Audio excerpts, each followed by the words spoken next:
4 min nies akkużati u 43 kellhom jiġu mmultati wara l-investigazzjonijiet tal-Pulizija dwar iċ-ċelebrazzjonijiet ta' Floriana FC nhar it-Tnejn li għadda, meta supporters niżlu fuq il-fosos jiċċelebraw ir-rebħ tal-Kampjonat Premier ta' din is-sena.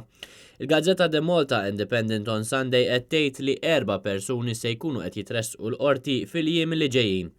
Id-deċiżjoni dwar il-kampjonati tal-futbol ittieħdet wara vot fil-Kunsill tal-MFA li huwa magħmul minn rappreżentanti tat-timijiet kollha li jikkompetu fid-diviżjonijiet lokali u rappreżentanti ta' ferat oħra relatati mal-futbol lokali.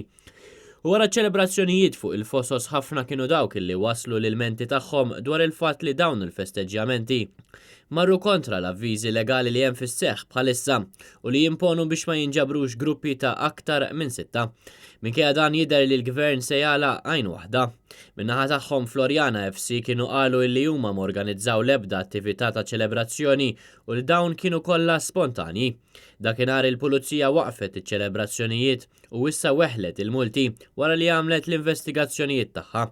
Hekk kif irrappurtat fuq The Malta Independent on Sunday jidher li żewġ persuni qed jiġu akkużati li organizzaw l-attivitajiet ċelebrattivi mingħajr il-permessi meħtieġa kif ukoll li organizzaw attività mhux permessa skont l-avviżi legali li ġib magħha multa ta' 3,000 euro.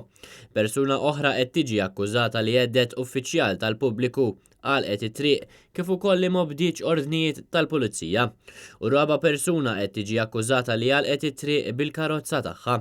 Dawn apparti dawk li ġew immultati mit-euro tal-li kisru regoli ta' social distancing li ammontaw għal 43 persuna.